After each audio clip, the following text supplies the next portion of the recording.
On December 25, 1991, three heavy fighter jets bearing the Soviet Red Star crossed the skies over Central Asia. By the next day, the Soviet Union had vanished from the map, yet those three aircraft became its final military legacy on Earth. No one could have imagined that these three Su-27 fighters would ignite a three-decade technological explosion in China's aviation history. 31 years later, this nation that once relied on imported fighters now commands the world's largest fleet of heavy combat aircraft with the broadest operational capabilities. Even American media acknowledge that China has surpassed both the United States and Russia in multiple domains. Could three aircraft truly propel a nation's air force from follower to leader? Did the Soviet Union's hasty sale of these planes inadvertently catapult its future rival onto a path of ascent? In May 1990, when the Chinese delegation stepped onto the Soviet airbase, no one could have foreseen the seismic transformation quietly unfolding. At that time, the Soviet Union was already gasping for breath from the Afghan war,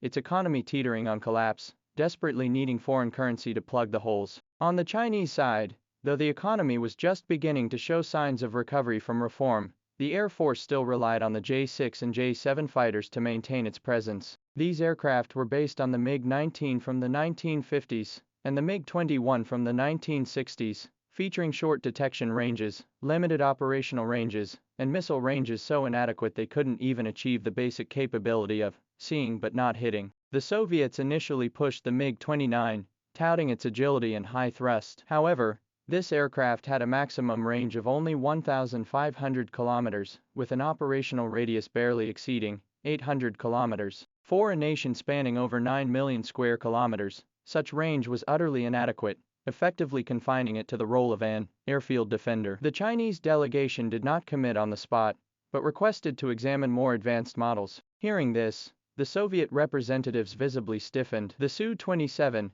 was their flagship heavy fighter, recently deployed within the past few years, boasting fly-by-wire controls, a look-down, shoot-down radar, a range exceeding 3,000 kilometers, and the capacity to carry 8 tons of weapons. It was not even considered for export. Yet stark reality prevailed. Soviet foreign exchange reserves were nearly depleted, the Afghan war proved a bottomless pit, and military-industrial enterprises couldn't even pay wages. By December 1990, both sides finally sealed a contract for 24 Su-27s at a total price of $1 billion, most of which wasn't paid in cash but through barter arrangements involving foodstuffs and light industrial goods. By early December 1991, the Soviet Union's situation deteriorated rapidly, with the collapse of the regime becoming inevitable. To ensure delivery, China urgently dispatched pilots to the Soviet Union for training in operation and maintenance procedures. On Christmas Eve, 3 Su-27s from the Komsomolsk-on-Amur plant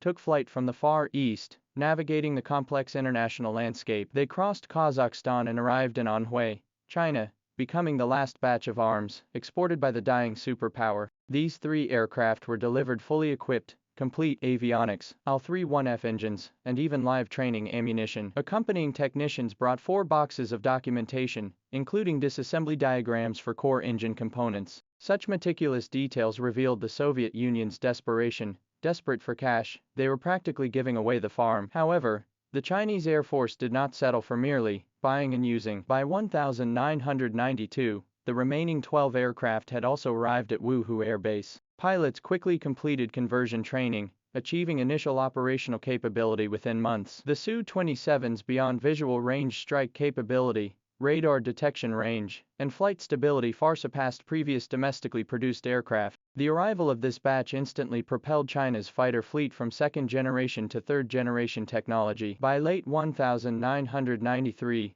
all 24 Su-27s had been delivered. This prompted neighboring nations to act. Japan and South Korea accelerated their air force modernization, while the United States urgently increased F-16 sales to Taiwan. The aerial balance in the Western Pacific was quietly disrupted by these 24 fighters. However, China did not stop at merely being able to use the aircraft. It swiftly advanced to the stage of being able to produce them. In 1995, China began negotiations with Russia for a production license. After over 7 months of talks, an agreement was finally signed in November 1996. The Shenyang Aircraft Corporation obtained the rights to assemble the Su-27SK from kits, with an annual production capacity of 14 aircraft. The project was designated Project 906. In 1998, The first domestically produced J-11 fighter completed final assembly and rolled off the production line, marking China's entry into mastering the industrial manufacturing processes for heavy aircraft. However,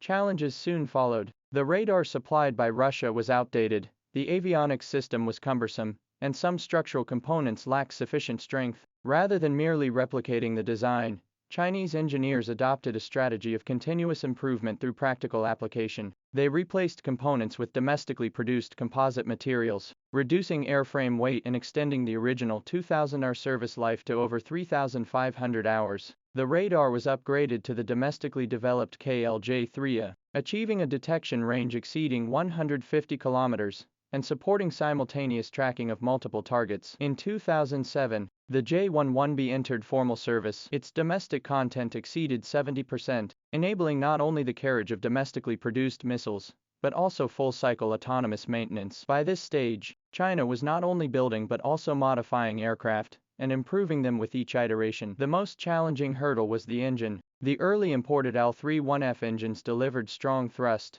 but suffered from short lifespans, difficult maintenance, and high costs. In 2005, the Xi'an Aero Engine Corporation launched the Taihong project. After years of intensive research, the WS-10B was finalized in 2009, delivering 13 tons of thrust and becoming China's first mature heavy-duty aircraft engine. By 2010, the J-11B successfully transitioned to the Taihong engine, finally equipping China's heavy fighter jets with their own heart. Subsequent developments accelerated dramatically. The WS-10C achieved stable thrust enhancements, while the WS-15 surpassed 18 tons, matching the performance of the F-119, used in the U.S. Air Force's F-22. In 2011, the J-16, a heavily modified variant based on the Su-27 platform, made its maiden flight and entered service in 2013. Equipped with an active phased array radar, it boasts a range exceeding 4,000 kilometers and can carry 12 tons of weapons, possessing dual capabilities for air superiority and ground attack. In 2015,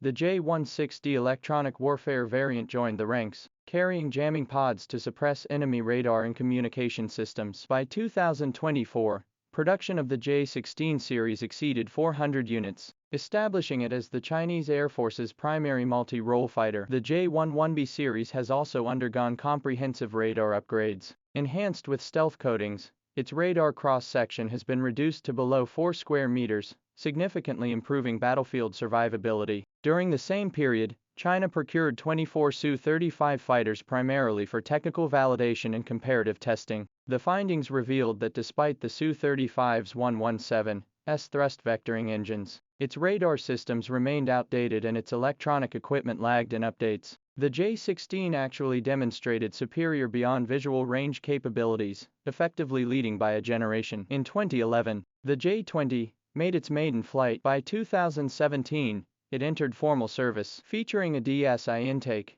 it possesses stealth capabilities, supercruise performance, and advanced electronic warfare systems. In simulated confrontations with the F-35, the J-20 repeatedly executed mock strikes, remaining undetectable even when the opponent's radar was activated. Today, the Chinese Air Force's heavy fighter fleet exceeds 750 aircraft, with the J-16 alone surpassing 400 units, both in quantity and quality. China now ranks among the world's foremost air forces, from acquiring 3 Su-27S in 1991 to mass-producing J-16S and J-20S today. China's aviation industry has journeyed over 3 decades. This achievement wasn't a windfall but the result of relentless, incremental effort. Today's Chinese Air Force routinely patrols the South China Sea and East China Sea. The J-16 can lock onto foreign aircraft and execute escort missions, while the stealth-capable J-20 approaches targets to conduct simulated strikes, transmitting real-time data back to command centers. 3 Su-27S marked the beginning, not the end. China's aviation ascent was achieved through decades of technological accumulation and sustained investment. Today, the Chinese Air Force stands as one of the world's largest and most technologically advanced air forces. The final legacy of a superpower became the starting point for China's rise, a miracle written by the times.